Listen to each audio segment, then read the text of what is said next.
tantas vacaciones que ahora muchas vacaciones para él. Unos cuantos días, como una semana antes de Navidad. No sé por qué no fui. Todo lo que acaban de decir totalmente cierto, excepto que no todos vivimos en la ciudad de Monterrey. Muchas gracias por Echeverría. Aquí esto está en Monterrey, 500 metros. Todos tradicionalmente nos hemos acostumbrado a las definiciones 200, 150, 100, arts, grave, severo. ¿Aplica realmente esta definición cuando vivimos en otros niveles? Históricamente, las primeras descripciones, y voy a hacer un poquito de historia para mencionar esto, hablaban de una emergencia común, con lesiones directas e indirectas, con infiltrados difusos, con afectación en la distensibilidad, con hipoxemia, que teníamos alteraciones en surfactante, que la ventilación mecánica era lo que necesitábamos y que requeríamos PIB. Cuando llegó pandemia, vimos que todo esto era exactamente lo mismo, que la sobrevida era en algunos centros mayor, en algunos centros menor, lo cual pues, es obviamente algo de pensarse porque implica muchos factores. Y cuando se hizo esta descripción ya existían descripciones antes, pero no estaban del todo homologadas. Y podríamos pensar con las pláticas previas que ya estamos homologados, y eso me queda duda. ¿Cuántos de aquí dicen CIRPA? ¿Cuántos dicen CIRA? ¿Cuántos dicen ARTS? ¿Cuántos dicen distrés respiratorio? ¿Cuántos dicen qué? De entrada el término original era del adulto. Después dijeron, no, es agudo. Incluso Tom Petty dijo, no, también no es del adulto, también se da en niños. Resulta que el término distrés como tal no existe en español en México. Sí, es una traducción literal, donde sabemos que una parte del cuerpo está sufriendo, sabemos que lesión también existe, injuria como tal no es algo que utilicemos de forma frecuente. ¿Cómo le dicen en los diferentes países? En Argentina, distrés respiratorio, pero la abrevian ARTS. Chile, distrés respiratorio, injuria pulmonar. ARTS, distrés respiratorio, injuria pulmonar, daño pulmonar. Y en México no hay consenso. No se CIRPA, no se CDRA, CIRA. CIRPA, CIRA, ¿cómo podemos dedicar o utilizar y decir cómo estamos manejando las cosas que primera cosa. Segunda, realmente es lo mismo, todos los datos son los mismos, pero es una variedad extrema en esta patología como para decir que se trata de una sola. Sí, desde 1967 sabíamos que las lesiones podrían ser de cualquier lado, desde 1988 se intentó clasificar, y algo bien importante, estos números. Estos números son los que tradicionalmente nos hemos aprendido, y resulta que cambian las cosas cuando cambiamos de ciudad. Existían ya clasificaciones, y después llegó el consenso europeo, como el 94, con el que todos en la escuela nos aprendimos los números de 200, 300, y las lesiones primarias, las lesiones secundarias, y después llegó pandemia, y dijeron, no se llaman extrapulmonar y pulmonar, se llaman fenotipo H, fenotipo L. Tantas clasificaciones y tanta variedad nos hace dudar realmente de todas estas diferencias. No es lo mismo. Sí, que siempre sí puede existir, que siempre no, ya no es un criterio. Y entonces ya no tenemos una definición como la original, tenemos diferentes grados, eliminamos a raíz de Berlín algunas definiciones, se dividió después con los estudios de Gattinoni entre pulmonar y extrapulmonar. ¿Y qué teníamos en estos de pulmonar y extrapulmonar? Distensibilidades bajas, teníamos unas respuestas adecuadas a PIB, otras respuestas inadecuadas a PIB, y resulta que en una plática previa antes, no sabemos si reclutar funciona cuando tenemos COVID, probablemente porque tenemos mucha variedad. Y entonces salen estos estudios con pulmonar extrapulmonar y con variedades que son exactamente similares estas dos cosas, ¿no? Entonces, cuando tenemos tanta variedad, hay que agregarle todavía una tercera variedad para poder clasificar. Sí, tenemos que tener en general. Y resulta que los lugares con la altura más alta a nivel mundial no son los que les interesan mucho en Estados Unidos. Bolivia, Perú, China, México y todos los demás a nivel del mar. Entonces, ¿cómo se hacen las clasificaciones? A nivel del mar. ¿Alguien sabe a qué altura viven ustedes? Tenemos una definición que ya no existe, tenemos una definición que nos habla de gravedad y en la práctica breve nos habla de mortalidad asociada a este nivel de PF. Este nivel de PF no es el mismo en todos lados y los estudios nos están diciendo que sí. No nos aplica nada de esto.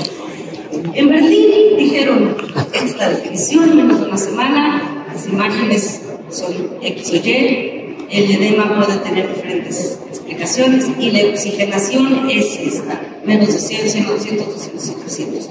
Y nadie dijo sobre este pequeño detalle. Ah, sí, si viven arriba de 1000 metros, por favor, corríjanlo. ¿Cómo se corrige? ¿Alguien sabe cómo se corrige?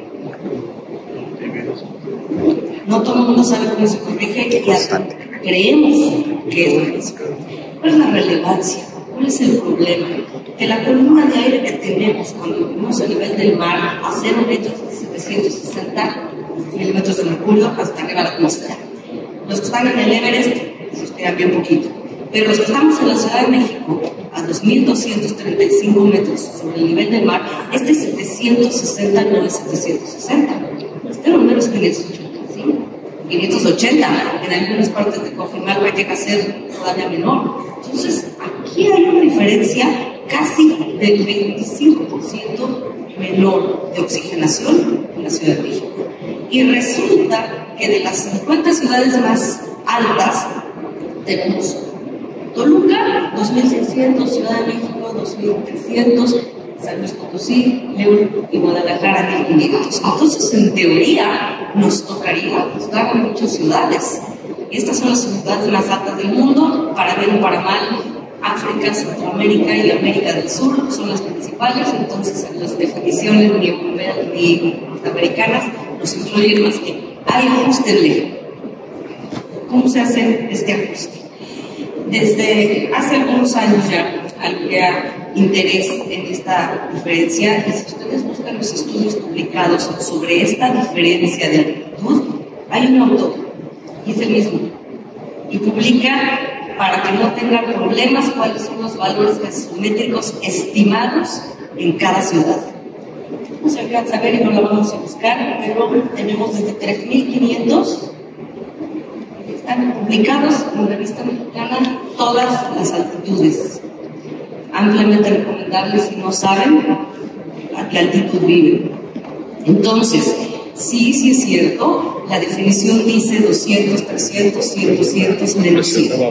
Y si vivimos arriba de 1000, por favor hagan el cambio. ¿Cómo vamos a hacer este cambio? Y aquí tenemos algo que en teoría deberíamos de hacer el ajuste. La oxigenación PO2 dividida entre la FiO2 y multiplicada por la presión barométrica dividida en 760. Y entonces Ciudad de México a 2.235 metros sobre el nivel del mar, con una equivalencia de 580, nos da 0.76.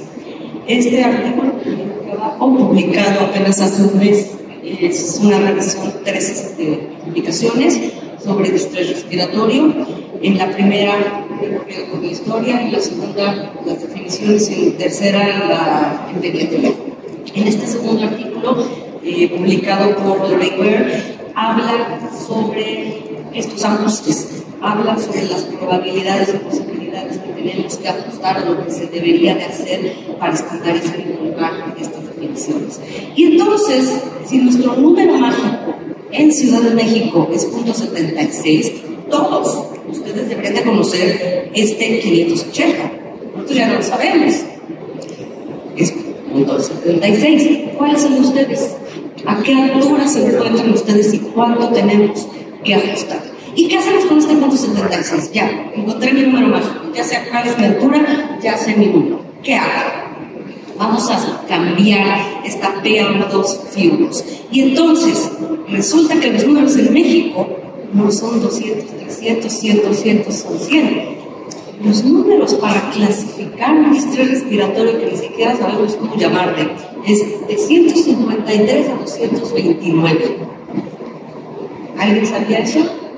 ¿Alguien sabía que cuando llega el presidente y les dice el paciente está con 155 de PF y uno automáticamente piensa que es grave? Pues no tanto. Es en Ciudad de México. Es moderado. Y que si llega con 80 y pensamos que es gravísimo, pues no tanto. Es moderado. Entonces, tarea. No es como no, es tarea. ¿Cuál es la altura de mi ciudad? Hay que averiguar la altura de su ciudad. Número 2, ¿cuál es la presión barométrica de su ciudad? Y número 3, ¿cuál es el número mágico para ajustar a su ciudad? Eso es algo muy importante porque entonces, ¿cómo podemos estandarizar y decir que COVID se muere 70 y tantos por ciento cuando tienen arte? Si ajustamos y si los clasificamos en grave, si los clasificamos en intermedio, si los clasificamos en leve. Estos números nos enseñan en la escuela. ¿Por qué? Porque en las comunicaciones de los libros de texto que estamos llevando para llevar la clase de terapia intensiva, medicina crítica o neumología son mexicanos, no son del DF. Entonces, aguas con esto. Y no es la intención cambiar los libros ni cambiar las definiciones, es ajustarlo y llevarlo a nuestra realidad en cada ciudad. Y entonces, nada más hay que tener otro número. Cuidado.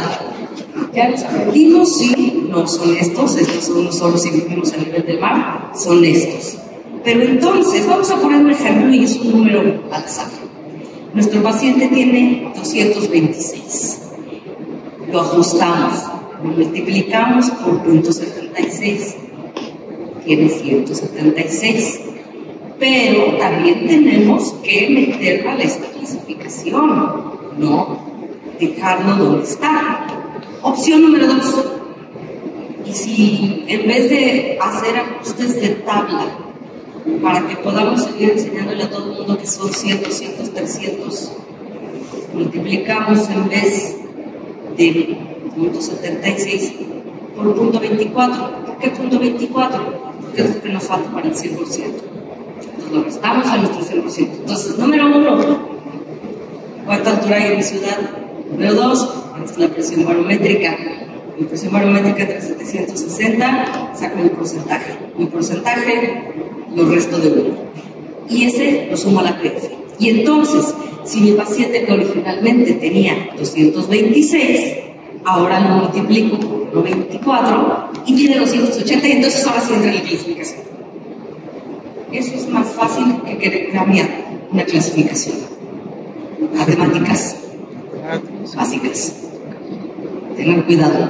Y entonces, este artículo fue publicado, pero ¿qué creen? Que el número varía porque no fue en Ciudad de México, fue en Guajimalpa.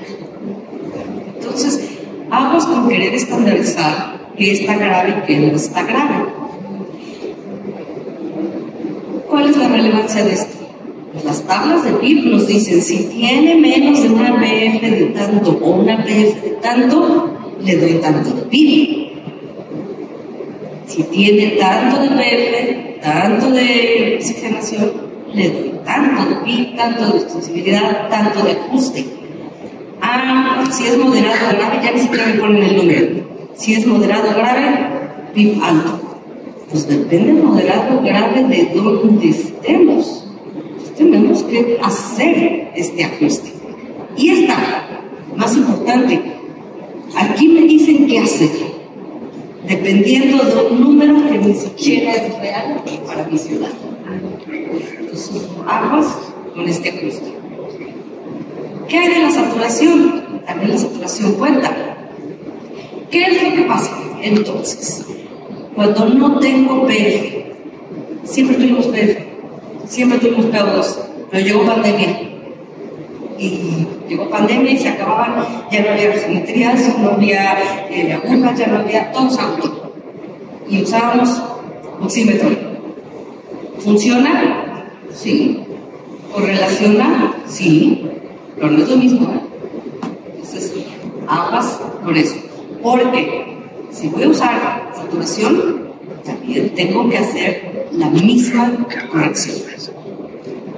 Y de hecho, como les mencioné, en el artículo Lorenware dice si se utiliza PF o FF, tenemos que hacer el ajuste a cada ciudad.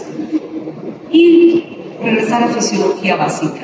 No es lo mismo una saturación que una PF. Sí, tiene buena correlación. Sí, dependiendo de en qué parte de la curva de disociación del hemoglobina esté. Dependiendo si no tengo cualquiera de las múltiples alteraciones que me pueden desplazar la curva a la izquierda o a la derecha. Y siempre y cuando la saturación esté por abajo del 97. Si está por arriba del 97 ni siquiera es válido. Entonces, ¿tengo que hacer el ajuste nuevamente con saturación? Sí, lo tengo que hacer nuevamente con saturación. ¿Existe adecuada correlación? Sí, sí existe. Pero resulta que en cada estudio es diferente. ¿Qué es lo que está pasando? Que ni siquiera sabemos exactamente cuánto nos estamos dando de FiO2 cuando el paciente no se encuentra conectado al ventilador. Con todo el nuevos medicamentos, incluyendo el alto flujo, ni siquiera podemos calcular al 100% cuál es la FiO2 real que le estoy dando al paciente. Entonces, hay un estudio en donde se publicaron cómo correlaciona SF con PF en India y cómo correlaciona SPF y PF en niños, que son de los más grandes donde correlacionan. Los números eran diferentes y en el artículo de Lorenware mencionan otros terceros números diferentes. Entonces, dicen, si no tengo PF porque se me acabó el mesómetro porque estamos en pandemia y porque tengo prisa, utilizo SF. Y en vez de ser 200, 300, tengo 235 315. Nuevos números que aprendemos, ¿por qué no? Moderado, 148, 235, o grave, 245. Este, el de India. Este, el de pediatría. No, los números van de 285 a 325. 160 a 285. No, menos 259 es grave. O en el artículo de Lorenware. 200, 300 equivale a 264. Moderado, 148, 264 o menos 148. Y hay algunas páginas que todavía se atreven y nos dicen, no, yo te lo calculo inmediatamente y hasta te digo en cuánto está. Entonces, ¿cuánto tiene mi paciente? Mi paciente está saturando 95%. 94% porque es lo que decían que debe de ser, arriba del 94%, lo que debe tener el paciente COVID. ¿Cuánto? Yo voy a poner 95%, porque asumimos que está extremadamente grave y le estoy dando toda la oxigenación que puedo, no masiva o invasiva. Y calculo y me da la supuesta SAFI y me lo clasifica con un SDRA y hasta me da el SOFI. Y me da una equivalencia de PAFI. ¿Qué tan real es esto? No del todo real. Entonces, sí, efectivamente, nos sirve SAFI, no es lo mismo. Este es el artículo que les mencionaba de Lorenware, publicado hace un mes, en donde hablan de cómo ha ido evolucionando esta clasificación y cómo incluso la patología que predisponía lo que llamábamos primario o secundario ha cambiado. En aquellas definiciones no hablábamos de vaping como un factor desencadenante de lesión pulmonar aguda, ¿verdad? Porque ni siquiera existía. Entonces hay diferentes patologías desde el tiempo y después menciona ella ultrasonido. ¿Cuál es el problema del ultrasonido? Que es operador dependiente. Y ella menciona como probables revisiones que debieran de sacarse próximamente, y así lo pone. Y utilizan la saturación. Y utilizan algo muy importante que por primera vez nos dice cómo hacerlo: la altura. Utilicen la altura, porque no puede ser, bajo ninguna circunstancia, similar. ¿Son necesarias nuevas definiciones? No lo sabemos. Lo que sí es necesario es ajustar a nuestro lugar donde vivimos. No hay un consenso en la terminología, ni siquiera la terminología en este país. Cada quien le llama como quiere, como puede. Entonces, de entrada, no podemos hacer ajustes si ni siquiera sabemos cómo se llama. Si podemos ponernos de acuerdo en cómo se llama, les vamos a poner de acuerdo cómo se trata y cómo se maneja. Sí, tienen que conocer la altura de donde viven. Sí, hay que reprogramarnos mentalmente a saber que 100, 200 y 300 son números que ya sabemos, pero que hay que ajustar, en el caso de la Ciudad de México, con este 76%.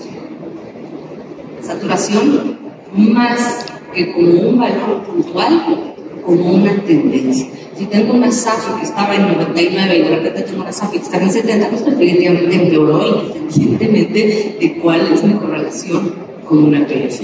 Y por cuestiones de tiempo, creo que lo vamos a dejar aquí. Muchas gracias.